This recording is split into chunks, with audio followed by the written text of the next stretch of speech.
hadir. Hari ini saya akan membawakan sebuah dongeng yang berjudul Danau Tapala. Hayo, apakah kalian sudah pernah mendengar mengenai Danau Tapala? Atau cerita tidak asing dalam pikiran kalian? Marilah kita dengarkan legenda Danau Tapala. Pada zaman dahulu, tepatnya pada tahun 1780, di tengah-tengah Gunung Topilei dan Gunung Elana, berdiri sebuah kampung yang bernama Kampung Batu Laut, yang berarti batu yang miring ke laut.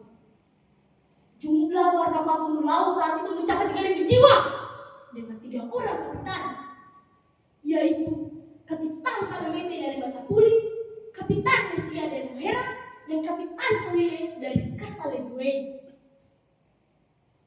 Selain itu, pekerjaan utama warga Kampung Batu Laut saat itu yaitu berburu dan bertani. Mereka juga dikenal dengan peperangan. Tiada hari tanpa berperang. Mereka menciptakan peperangan dengan kampung pegunungan maupun kampung pesisir. Selain itu, Kampung Batu Laut juga dikenal dengan kekayaan emas yang melimpah. Dan pada suatu pagi yang cerah, tepatnya pada tahun 1783, seluruh kaum laki-laki berangkat tiga untuk berperang. Yang tinggal di desa hanya perempuan, tua, dan anak-anak. Dan pada hari itu juga, Kampung Batu Laut kedatangan 2 orang kakak beradik dari gunung kata rumah anak. Kebetulan mereka baru saja pulang berperang dari selatan. Dan saat itu mereka merasa lapar dan lelah. Mereka pun berhenti di sebuah rumah yang dihuni oleh seorang nenek dan 2 orang cucunya. Konon sang nenek adalah istri dari seorang kapitan pemimpin Kampung Batu Laut dahulu. Namun sang nenek hanya bisa memberikan minuman saat itu, karena saat itu sang nenek tidak mempunyai persediaan makanan. Tetapi rasa lapar menghantui mereka, sampai mereka berdua melihat 2 ekor ayam putih milik sang nenek. Mereka pun berniat membunuhnya untuk memasaknya.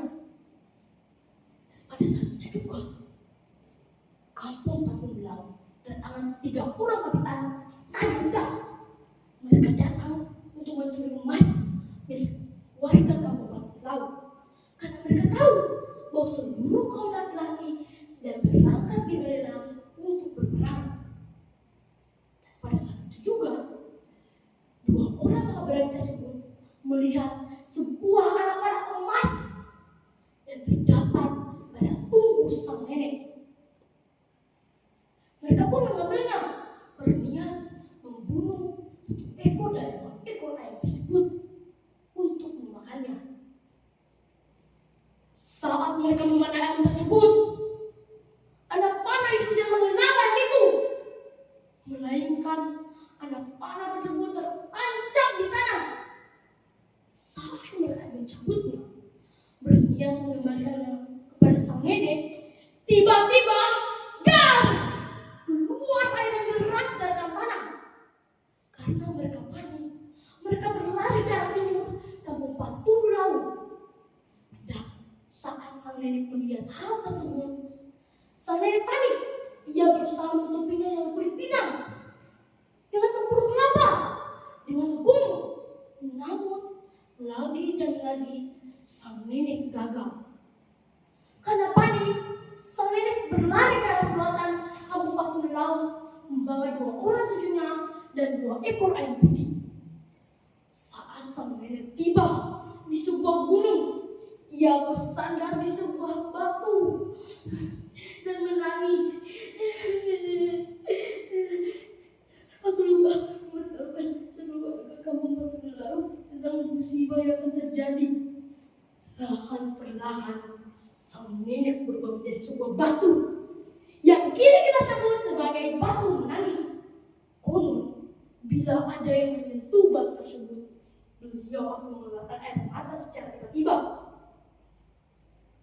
Dan pada saat itu juga, Dua orang kakak beradik tersebut berlari dan bertemu dengan tiga orang kapitan yang telah mencuri emas.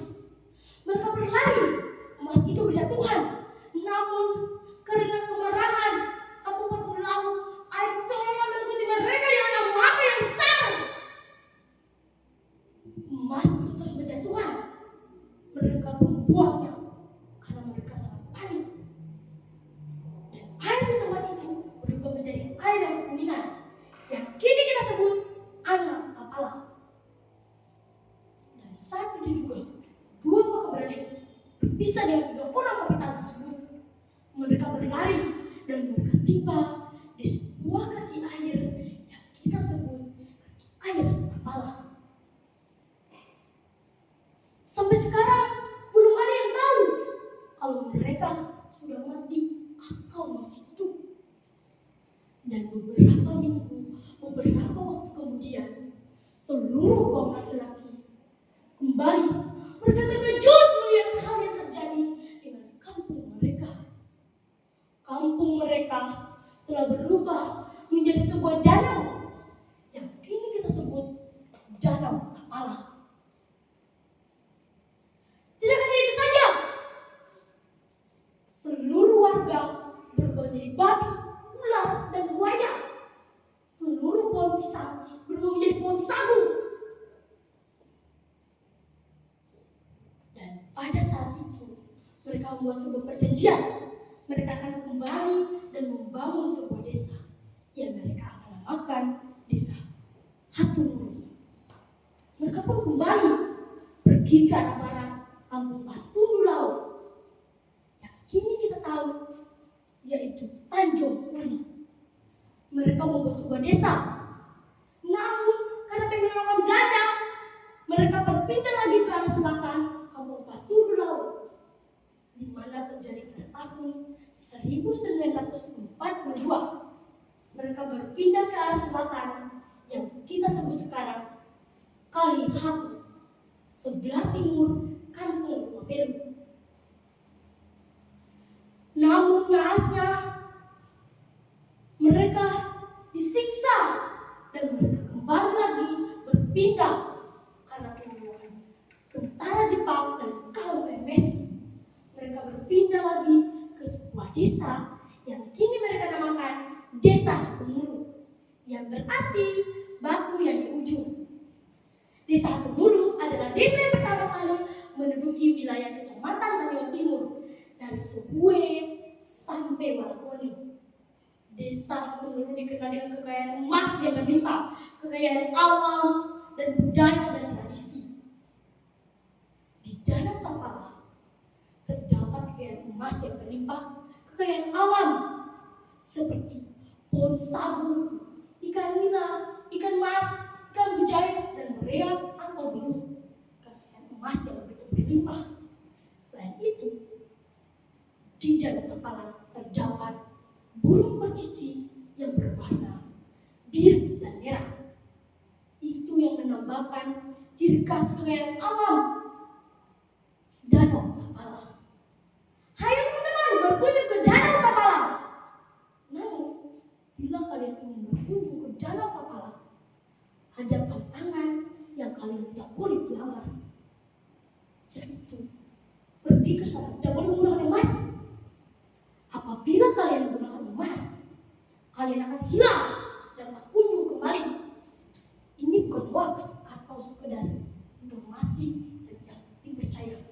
Namun, ini sudah pernah terjadi kepada salah seorang warga Romawi yang hilang dan tak kunjung kembali sampai ke sini. Ayo teman-teman, berkunjung ke Danau Tapala. Sekian dari cerita saya ucapkan terima